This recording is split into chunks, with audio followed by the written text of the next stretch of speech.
Gracias. Hola, hola. Gracias, Horacio. Bueno, buen día a todos. Nuevamente bienvenidos. Muchísimas gracias por venir. Para mí un gusto enorme. Horacio no quiso dar fecha, pero con el ejemplo que dio a todos nos quedó recontra claro de cuánto tiempo pasó desde eso hasta ahora, ¿no? Como ustedes saben, nosotros en estos foros, este es nuestro 15º foro, exploramos año a año, tratamos de identificar cuáles son las principales tendencias en términos de tecnologías, cuáles son las principales tendencias también en términos de negocios, ¿sí?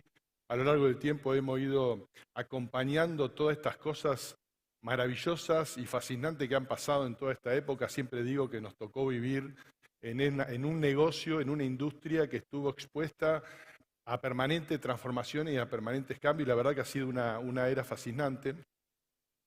Y producto de estos años, de haber estado mirando estas tendencias, de haber estado trabajando con esto, hemos aprendido algunas cosas que creo que son muy relevantes para tenerlas en cuenta e incluso para aplicarlas en lo que vamos a estar trabajando hoy, que tiene que ver con todo este tema de inteligencia artificial, metaverso.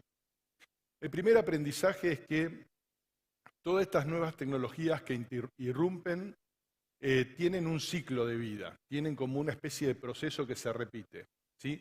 Muchas de ellas arrancan, o la mayoría, como trabajos de investigación y desarrollo en ambiente científico, en ambiente académico, incluso en ambientes militares, ¿sí? Como fue el desarrollo de GPS, por ejemplo, que se dio en el ámbito militar. Y esa fase suele llevar muchos años, ¿sí? Hasta que, producto de esa investigación, se detecta alguna nueva tecnología que pueda tener un impacto o una aplicación en el mundo en lo social, en el mundo del trabajo, en el mundo de los negocios, ¿sí? Cuando eso pasa, suelen aparecer un grupo de empresas, normalmente empresas líderes de la tecnología, del sector que corresponda, pero también aparecen nuevas startups que son muy dinámicas y son muy creativas y empiezan a desarrollar aplicaciones. Y este es un momento bastante clave porque es cuando se produce una especie de Big Bang, por así decirlo, de explosión de ese ecosistema que desarrolla estas aplicaciones de esas nuevas tecnologías. Y la última fase es cuando entran en juego empresas que empiezan a hacer fuertes inversiones de capital, fundamentalmente para desarrollar infraestructuras de servicio que permitan usar esas tecnologías de un modo efectivo desde el punto de vista de costo, es decir, hacer accesible esa tecnología al mercado de tal modo que usar esa tecnología termine agregando valor a las empresas. Así que este es el primer aprendizaje a lo largo de todos estos años, entender cómo funciona este ciclo de vida de estas nuevas tecnologías. Por otro lado, también hemos presenciado en todo este tiempo, hemos hablado muchísimo de transformación digital. Y una de las cosas que aprendimos, como decía Horacio recién, es que transformación digital no es solo incorporar tecnología a los procesos de negocios, ¿sí?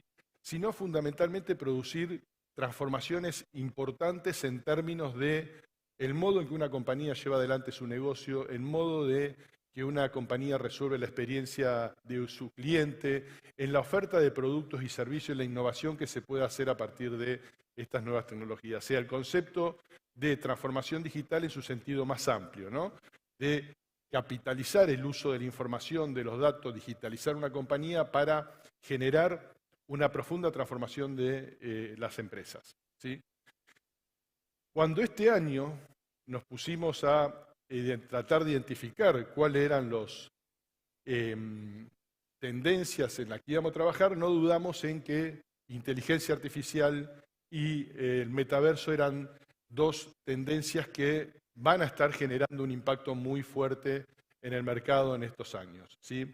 De hecho, cuando fuimos a chequear y a validar, World Economic Forum, Gartner, muchas compañías consultoras, año a año se toman el trabajo de tratar de identificar cuáles son esas tendencias que van a tener un alto impacto en la sociedad, en las empresas, en el mundo del trabajo, ¿sí? Y en el caso de World Economic Forum, 4 de las 10 principales tendencias tienen que ver con inteligencia artificial y metaverso. En el caso de Gartner, 3 de las principales 10 tendencias tienen que ver con inteligencia artificial y metaverso. Así que claramente estamos hoy ante una nueva oleada, si se quiere, de cambio y de transformación, apalancada por una nueva tecnología, ¿sí? Que yo creo, a título personal, y coincide mucho de lo que uno investiga cuando se pone a investigar este tema, probablemente sea la tecnología con mayor poder disruptivo que hayamos presenciado a lo largo de todos estos años, ¿sí? Entonces vamos a hacer primero teniendo esto en mente, ¿no? Entendiendo la potencia que tiene esta nueva tecnología, vamos a tratar de entender un poco cuál es el estatus actual y cómo eso va a estar impactando en nuestras vidas, en nuestras empresas. Primero, para entender el estatus actual de la inteligencia artificial, vamos a enfocarnos primero en inteligencia artificial. Es una tecnología que tiene más de 40 años de investigación y desarrollo. Yo recuerdo haber estado en la facultad 40 años atrás y haber escuchado seminarios de redes neuronales, de la gente en ámbitos académicos que estaba estudiando el concepto de redes neuronales, ¿sí? O sea que ya desde el punto de vista de lo que es el desarrollo, en los últimos años hubo una explosión de papers científicos describiendo los algoritmos que dieron base, por ejemplo, a los Large Language Models como ChatGPT. Hay una cantidad enorme de fundamentos teóricos para soportar la inteligencia artificial, ¿sí? Esa etapa ya está pasada, se va a seguir evolucionando, obviamente. Lo segundo es entender que muchas de estas tecnologías, para que sean viables, necesitan converger con otros desarrollos, ¿sí? En el caso de inteligencia artificial aparecen dos muy claros. Uno tiene que ver con el hardware, que posibilita, que tiene el poder de cómputo adecuado para soportar la intensidad de cómputo que demanda la inteligencia artificial, que son las famosas GPUs, las famosas interfaces gráficas, que son las mismas que se usan para el gaming, que son las mismas que se usan para el minado, por ejemplo, de criptomonedas, ¿sí? Ese hardware fue desarrollado, traccionado por eso, pero es lo que posibilita hoy ser usado y de hecho, por ejemplo, uno de los players centrales de inteligencia artificial desde el lado del hardware es NVIDIA, ¿sí? Que está enfocada en el desarrollo de los servidores específicos para inteligencia artificial y le está yendo muy bien. El concepto de parallel computing, que es la capacidad de poder procesar enormes volúmenes de información en paralelo para lograr los resultados que requiere la inteligencia artificial. Y el otro dato súper importante es que a lo largo de todos estos años de transformación digital, a lo largo de todos estos años de haber usado Internet y de haber empezado a juntar enormes volúmenes de información, yo no sé si ustedes se acuerdan, pero hace 7, 8 años atrás hablábamos como una novedad el concepto de Big Data, ¿sí? Empezaba a aparecer en escena esto de que había abundancia de información. Bueno, la abundancia de información, después vamos a ver un poco más adelante, es clave para el desarrollo de esta tecnología, porque esta tecnología consume enormes volúmenes de datos para entrenar las inteligencias artificiales. Dicho esto, digamos, hoy estamos en esta fase de explosión de esto, donde ya está desarrollado un ecosistema de empresas muy potente trabajando en estas tecnologías y buscando todas las aplicaciones posibles y ya se están desplegando las infraestructuras de servicio, fundamentalmente a nivel de las cloud públicas, ¿sí? Con estos hardwares que están apareciendo en el mercado, cada vez más potentes, cada vez más barato en términos del costo de precio sobre cada transacción que puedan manejar, ¿sí? Y entonces estamos entrando en la fase de pleno impacto de esto en el mundo, tal cual lo conocemos a nivel social, a nivel de trabajo, a nivel de negocios, ¿sí? Entonces, cuando uno trata de abordar esta temática es enorme, ¿sí? Podríamos estar hablando horas y horas de este tema y es necesario enfocarse en algunas cuestiones que creo que para que sea provechosa esta jornada tenemos que salir con algunas ideas y con algunas ideas claras y entender algunos conceptos, porque creo que es lo que podemos realmente aplicar después en nuestro entorno de trabajo. Entonces, lo primero es entender que cuando uno habla de inteligencia artificial no habla de una tecnología específica, sino que hay un conjunto bastante diverso, muy diverso, de tecnologías que están, digamos, formando como un ecosistema de tecnologías que muchas se pueden utilizar en conjunto, pero que cada una de estas tecnologías tiene su fase de desarrollo actual, cada una tiene su ecosistema de empresas que están trabajando utilizando esa tecnología y cada una tiene su rango de aplicación y su sentido específico, ¿sí? Así que vamos a hacer un rápido recorrido para tratar de ordenar esto un poco, este escenario, para tener un poco más claro.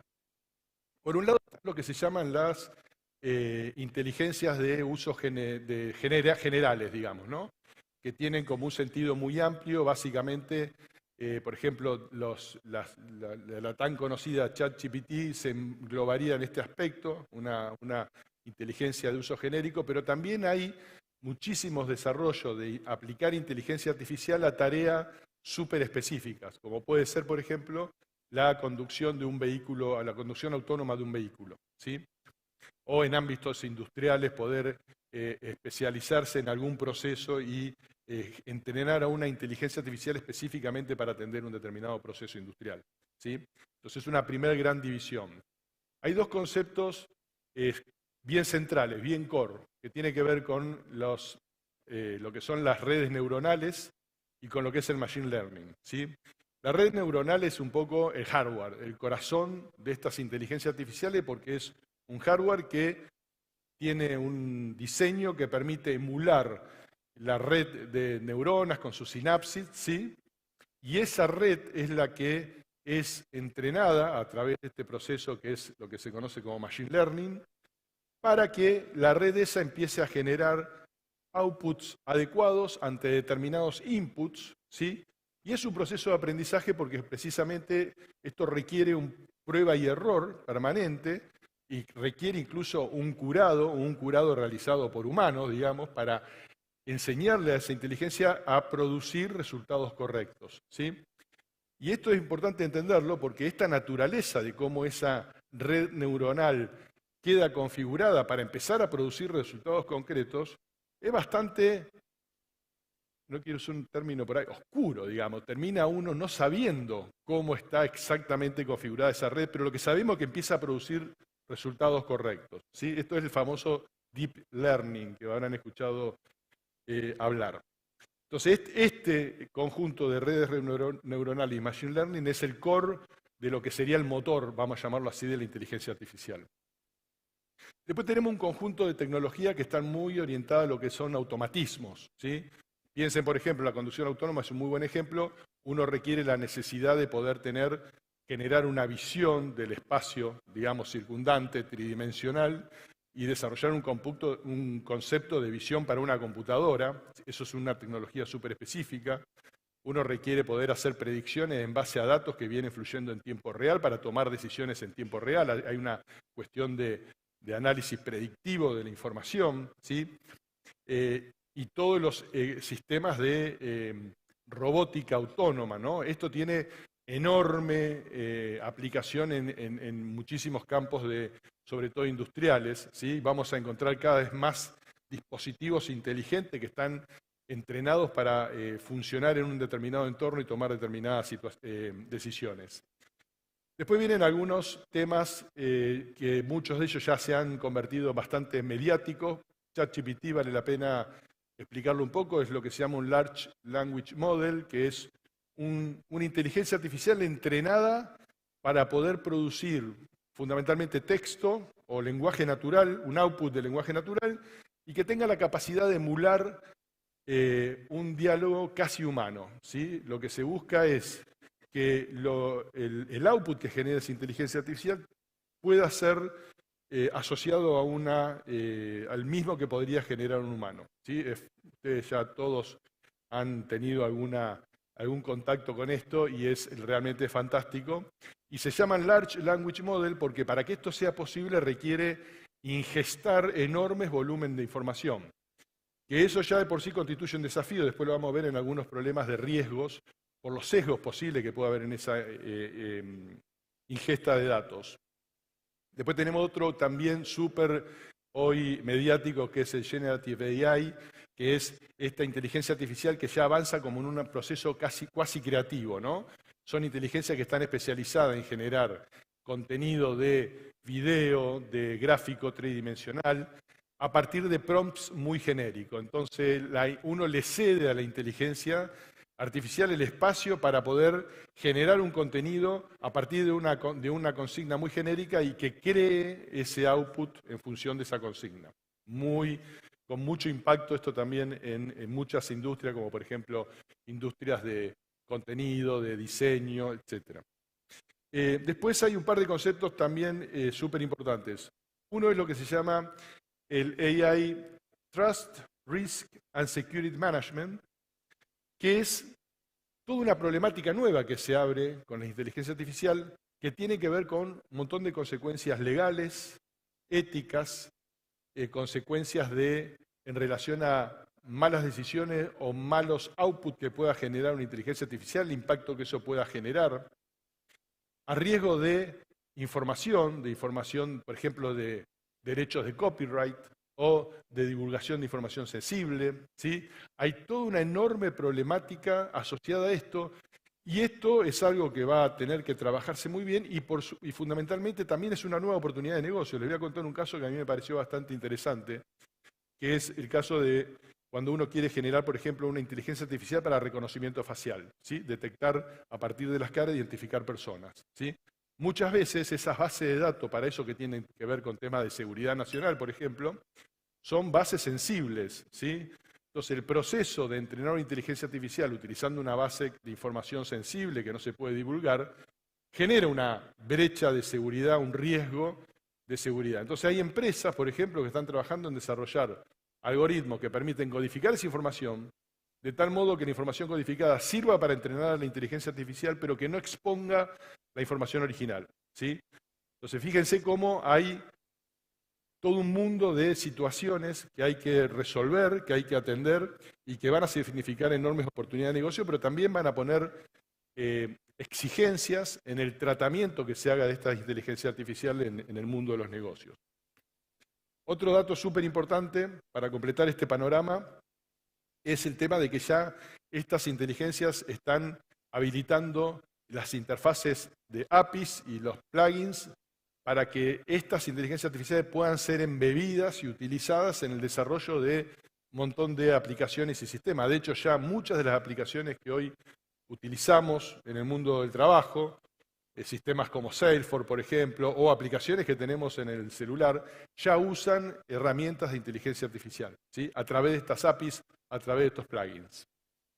Y el último punto súper relevante también que tenemos que entender es que hay todo un avance fuertísimo en todo lo que sea lo que es el Natural Language Processing, se llama, que es programación en lenguaje natural, que es que uno va a empezar a actuar con esto, va a interactuar con estos automatismos a través del lenguaje natural, pero ese lenguaje natural va a permitir generar código. De hecho, muchos deben haber visto cómo ChatGPT genera un código apto para ser metido programar una computadora a partir de una instrucción en lenguaje natural, ¿sí? Necesito un código que me haga tal cosa y eso ChatGPT genera el código. Entonces, es como que está apareciendo, irrumpiendo un lenguaje de programación de muy alto nivel que es el lenguaje natural, ¿sí? Esto también va a generar una disrupción enorme.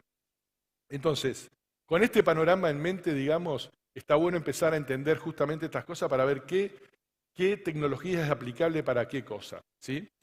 Y a nosotros nos va a tocar esa tarea, ¿no? De explorar a ver las aplicaciones que podemos tener cada uno de nosotros en nuestras industrias que nos movemos.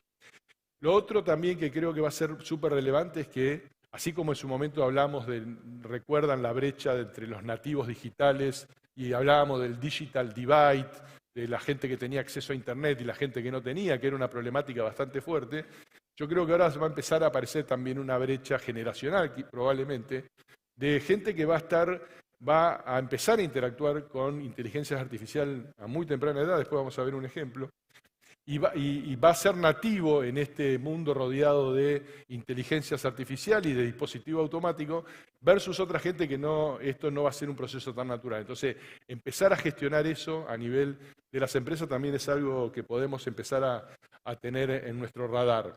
Y finalmente también esto que les decía, que ya hay muchas empresas, hay muchas funcionalidades de los software que utilizamos que introducen inteligencia artificial y eso ya mismo se puede empezar a potenciar y a usar esas herramientas, ¿sí?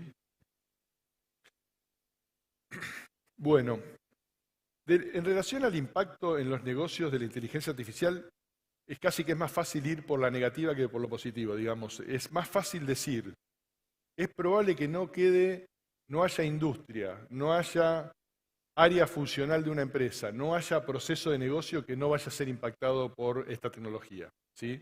Yo creo que esto va a ser algo que va a irrumpir y va a entrar across de todas las verticales de negocio, across de todas las áreas funcionales, across de todas las industrias, ¿sí?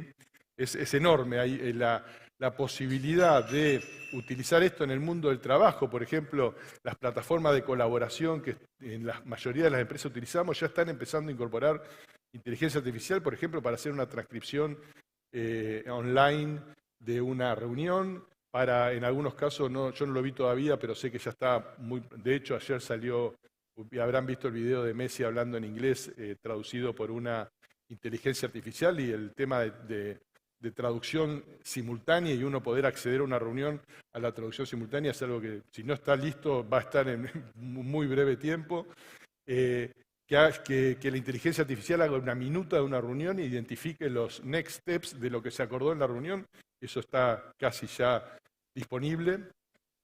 Y así uno puede ver el impacto que esto tiene en todos los ámbitos de negocio, en el ámbito, por ejemplo, de la salud. El impacto que puede tener usar estas herramientas es enorme.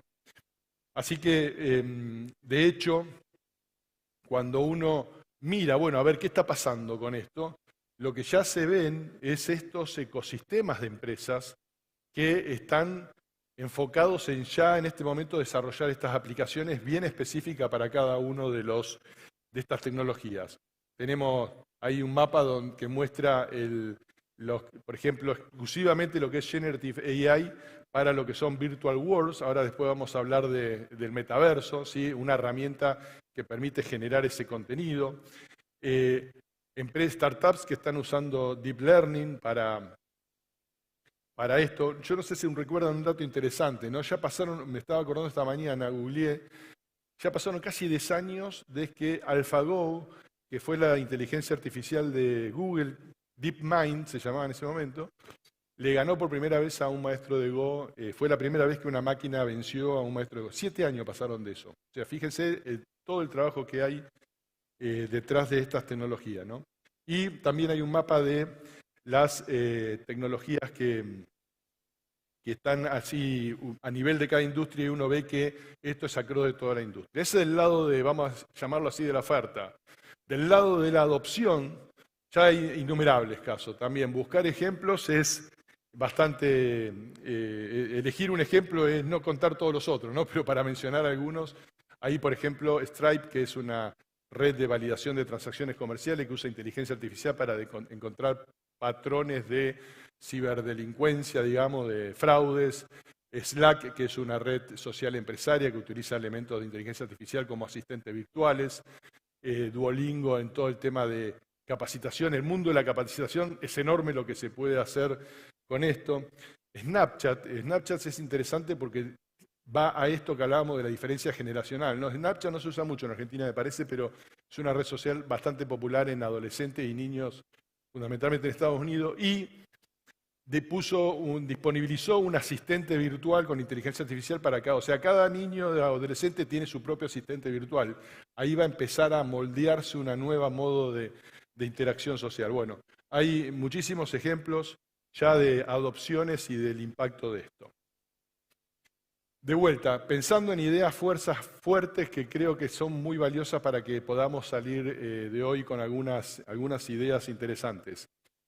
Limitaciones de la inteligencia artificial. ¿Por qué es importante hablar de las limitaciones? Porque, bueno, hablar de las limitaciones nos baja a tierra, nos aterriza algunas de las cuestiones que realmente pueden ser abordadas con inteligencia artificial, cuáles no aplican y qué podemos estar haciendo con cada una de estas tecnologías en función de estas limitaciones, entender mejor su foco de aplicación. Entonces, hay una como concepto general, nosotros podríamos decir que la inteligencia artificial, como era de esperar, falla en las cuestiones más humanas, ¿no? Cuanto más cerca estamos de una capacidad humana, ¿sí? Empiezan a fallar, ¿sí? La inteligencia artificial no tiene un entendimiento de cómo funciona el mundo, ¿sí? No tiene un registro de cómo funcionan las cosas, eso le hace no tener sentido común para una cantidad de cosas. La inteligencia artificial puede dar una respuesta correcta, pero no sabe por qué esa respuesta es correcta, y puede dar una respuesta falsa y nunca enterarse que dio una respuesta falsa, ¿sí? Entonces, hay unas limitaciones bastante poderosas en relación a esto, porque efectivamente las inteligencias artificiales entregan respuestas absolutamente correctas en algún porcentaje de los casos. Hay un término hasta estadístico, hay un espacio vectorial de respuestas, algunas correctas y algunas no correctas, ¿sí? En general las respuestas son correctas, pero no siempre lo son. Entonces, hay una problemática asociada a esa cuestión. La inteligencia artificial no comprende las emociones humanas, no entiende bien los ámbitos donde eso se pone en juego. No es muy buena para planificar acciones para lograr un objetivo en el tiempo, para estructurar una serie de pasos para lograr un objetivo, ¿sí? Entonces, esto está bueno porque entender estas limitaciones está bueno porque ya hay como un debate instalado en la sociedad del impacto. De hecho, salieron algunas estadísticas muy preocupantes. Siempre pasa lo mismo cada vez que aparece una nueva tecnología, hay como un miedo a, bueno, cómo eso va a afectar a los puestos de trabajo actuales, al mercado del trabajo. Y la realidad es que claramente va a haber un impacto, ¿sí? Yo, naturalmente, soy bastante optimista, pero también la evidencia de todos los años que han pasado con innovaciones tecnológicas muestran que todas las innovaciones en realidad han terminado potenciando el trabajo humano. Y en este caso ya se habla, y los ingleses son buenos para tener así conceptos muy concretos, ¿no? Se llama el Human Augmentation, ¿no? La inteligencia artificial como elemento que permite potenciar las capacidades humanas, ¿sí? Entender a la inteligencia artificial como un copiloto, como una especie de ayuda a que un humano pueda potenciar su trabajo utilizando estas herramientas. Con lo cual, digamos, si bien hay una cantidad de temas éticos, de temas de cómo gestionar las fallas de una inteligencia artificial, cómo encontrar el campo de aplicación adecuado, la realidad es que la expectativa es que este impacto sea tremendamente positivo para potenciar nuestras capacidades. Bueno, eso del lado de la... Ahora después hago un resumen para capturar los principales puntos que me parecen centrales. Hablando un poco de metaverso. Metaverso, como decíamos, también no es una tecnología, ¿sí? Metaverso en realidad es una construcción de un mundo virtual donde empieza a poder existir la posibilidad de una experiencia de vida mixta, virtual, real, ¿sí? Donde en ese entorno virtual se pueden hacer de las cosas variadas. Se puede jugar, de hecho ya hay mucho de eso hoy corriendo. Se puede comprar, se puede vender, se puede uno capacitar, puede socializar, puede asistir a espectáculos. Ahora vamos a ver algunos ejemplos, ¿sí? Entonces es un entorno que permite hacer un montón de cosas y que tiene sus características únicas, distintas del entorno real, y así hay que pensarlo, ¿sí? No se trata de sintetizar la experiencia física real y meterla dentro de un universo virtual. Se trata de desarrollar un formato de interacción novedoso, con características especiales que lo hagan muy interesante, donde dentro de ese entorno virtual sean posibles cosas, sean posibles experiencias distintas a la del real, muy vívidas, muy impactantes y que sean muy efectivas. Y esto realmente es así, se pueden lograr ese tipo de cosas.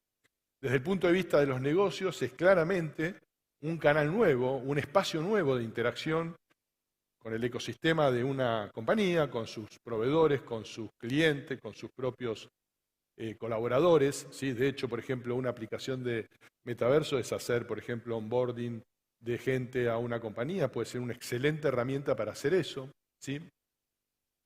Y desde el punto de vista de tecnología, claramente, el metaverso surgió muy apalancado por la tecnología asociada al gaming, ¿sí? Pero lo que le dio también un costado muy atractivo para los negocios es que haya irrumpido hace algunos años blockchain, que hayan desarrollado los NFTs, porque eso lo que permitió es la creación de activos digitales que pueden ser transaccionados en este universo virtual. Y de hecho pasa, de hecho hay muchos ejemplos de marcas que han hecho experiencia para vender activos digitales, NFTs, y realmente bastante interesante. O sea, hay mucho trabajo en esto. Quizás esa es la parte más conocida, pero también hay muchas aplicaciones de metaverso para fines específicos industriales. Por ejemplo, crear entornos virtuales donde uno pueda simular y un proceso industrial, armar un modelo virtual de un espacio físico, como puede ser una planta, un barco, un avión, y trabajar y usar inteligencia artificial para hacer predicciones, para hacer analítica, etcétera, y después trasladar esos resultados al mundo real. O sea, enormes campos de aplicación. Deep Will aparece ahí, lo puse porque también me pareció súper interesante, ¿no? Cómo una tecnología esta se puede utilizar para el tratamiento, por ejemplo, de enfermedades mentales, ¿no? Poder, a través de una experiencia en un mundo virtual, operar sobre algunos traumas, etcétera, que tienen que ver con algún tipo de enfermedad. O sea, enormes campos de aplicación los más diversos. Investigando un poco para esta charla también vi un poco el show que hizo Ariana Grande en el metaverso, auspiciada por Fortnite, ¿no?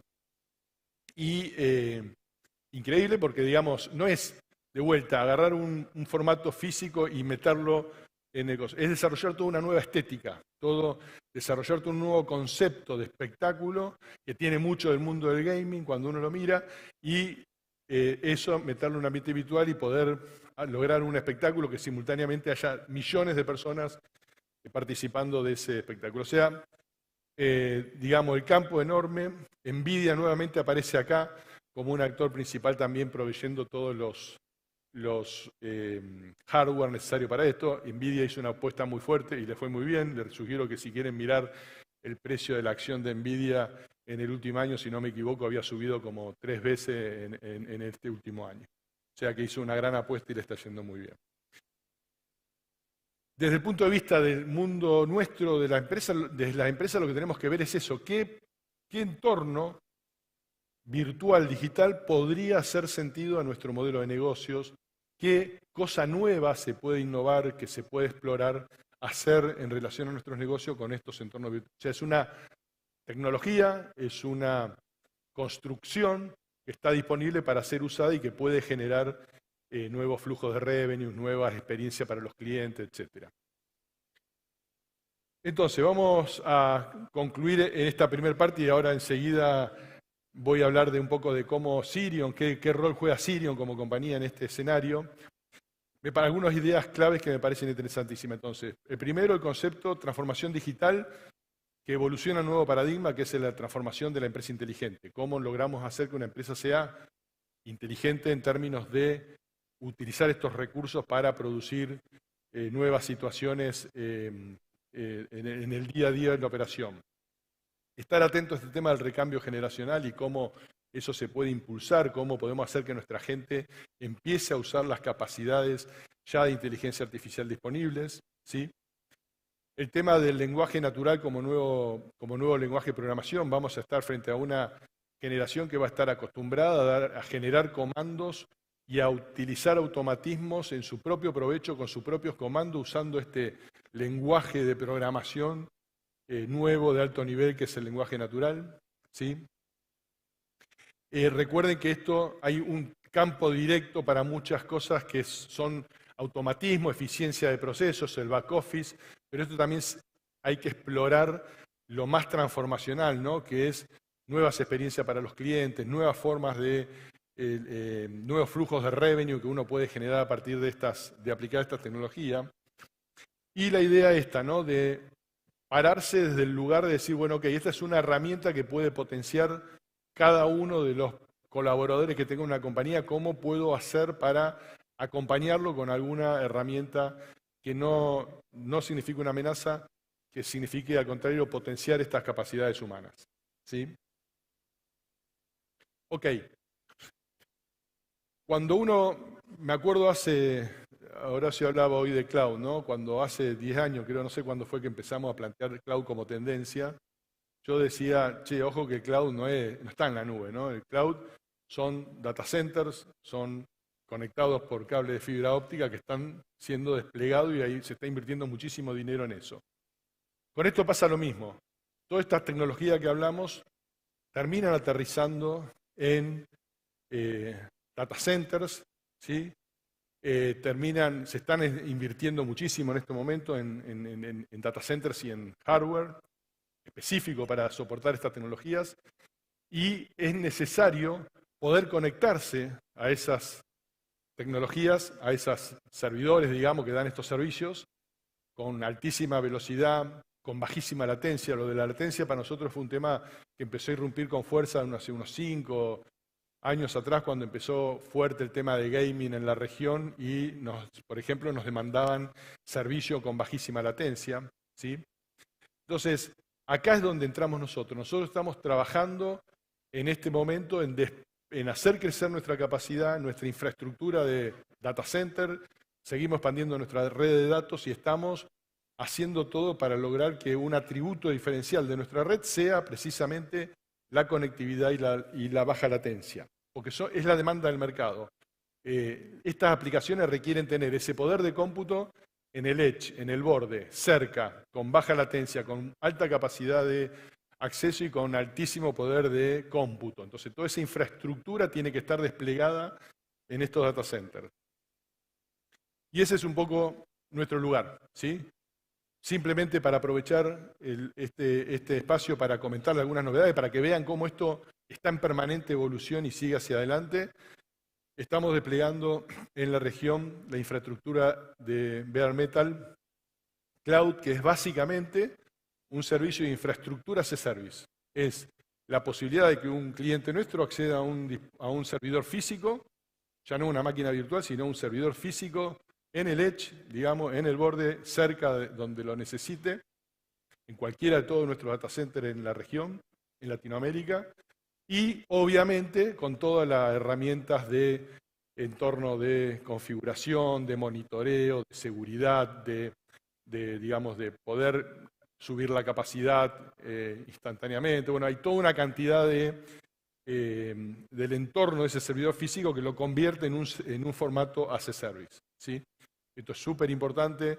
Ya se arrancó con el despliegue de infraestructura en la región y vamos a seguir el año que viene con un plan de despliegues en toda Latinoamérica.